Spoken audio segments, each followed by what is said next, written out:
Hello everybody and welcome back to the Chariot series, and here we are with the one and only version of the Jenner IIC that can be made. There are no extra variants, so if you were to add this and you had the other Jenner IICs, you would have the whole thing. Every single model that was ever designed. This is a unique variant to Clan Novacat, as they were the biggest proponent of the Jenner IIC to begin with. They used quite a lot of them in their Taumans. This is a model that was created after the clan invasion, where they moved a majority of their clan and their assets to the Inner Sphere, specifically around Kuritan space, essentially merging into the DCMS military. And the Jenner IIC-4 is a interesting build. It makes sense on tabletop, but I have to apologise now, in MWO it is a stinker. It's a single Street 4 with two ATM3s, the ATM3s being in each arm, the Street 4 retaining its usual place just above the head in the CT. It's a bad build, unfortunately, for MWO. It makes perfect sense on tabletop, the idea of having a Jenner that has a ton of ammunition that can switch between three different types of ammo, and allowing it to be a multi-purpose light on the field.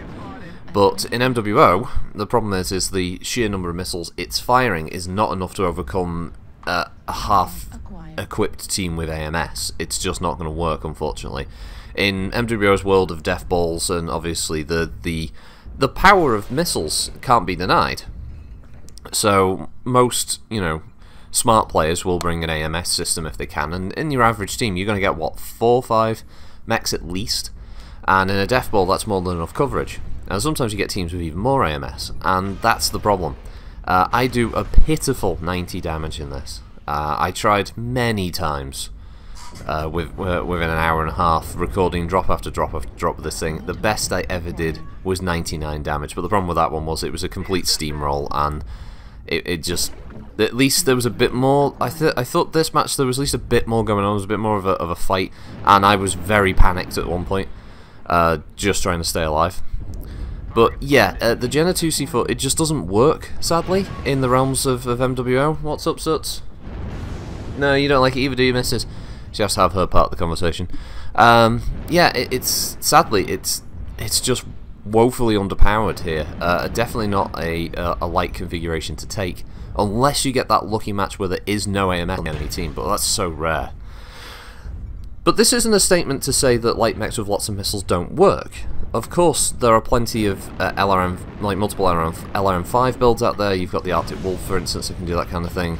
And SRMs on this thing can be just as effective, because SRMs are a bit more short-range direct fire, which means you don't have to worry about how far away you are with the target. Obviously, ATMs have their minimum range, so you have to make sure you're in that sweet spot to try and do good damage with your two ATM3s, but you risk getting too close, and at the same time the AMS will still chew up at least 50% of your missiles each time.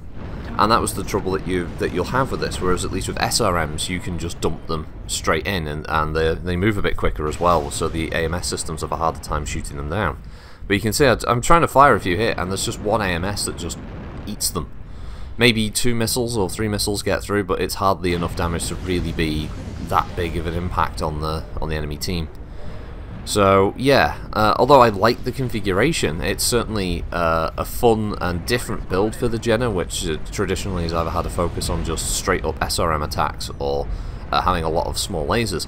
This one gave it a bit more flexibility in how it chose to engage the targets, with the option for L long range or medium range or even short range if you want to dance that way. But yeah, MWO's battlefields do not work very well for this portal thing, so... And it's a shame, because the Jenner IIC, I think, is one of those lights that gets... it's had its day, I guess. There are other lights that are the bow of the bell of the ball, so to speak. Obviously, we're still in the stealth armor renaissance, with the likes of locusts and fleas just tearing people up with the stealth armor active, and you got the piranhas that are still a real serious threat. And yeah, it's the 20-ton lights that are actually the bigger threat these days, because their speed and ability to just either stay stealth or just carry so much firepower for their weight makes them incredibly dangerous. So yeah, a bit of a shame with that one. That said, this fight at least was a bit more interesting. Both of the teams were knocking crap out of each other at best, I was just a distraction for a couple of mechs. I think I did have a guy, I think there was a guy in a summoner who was ignoring, trying to focus fire on the bigger mechs, trying to kill me, because I think he opened me up, and he was desperate to get that kill, so I was running around just trying to find friendlies to stick near to, or getting out of the fight so they wouldn't be bothered running after me, or at least if they did, they get shot. And then I would try and find a single target to fire some missiles up. You can see them, they just get like torn out of the sky. It's really disheartening.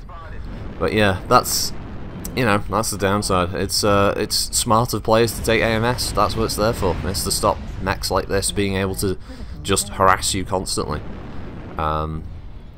So it's not a criticism of AMS use, it's not a criticism of lights with missiles, it's just this build is quite bad. And I'm sure that someone could take the same build and they could get a match where they get 300, 400 damage, but that's going to be such a rare match. It's going to be the match where, as I said, where no one is on their team have got AMS, or you find the few people who are just isolated and they've got no AMS systems to protect them, so they're just getting constantly hammered.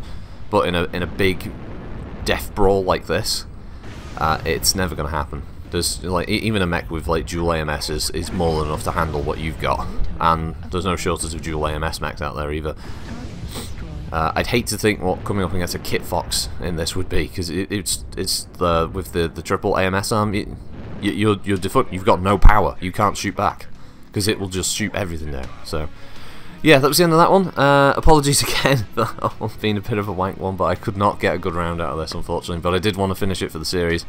This is the last, the clan lights, and then we'll be moving on to the mediums for the clans after that. So yeah, thanks for watching, everybody. Hope you have a good week, and I'll see you next time. Bye!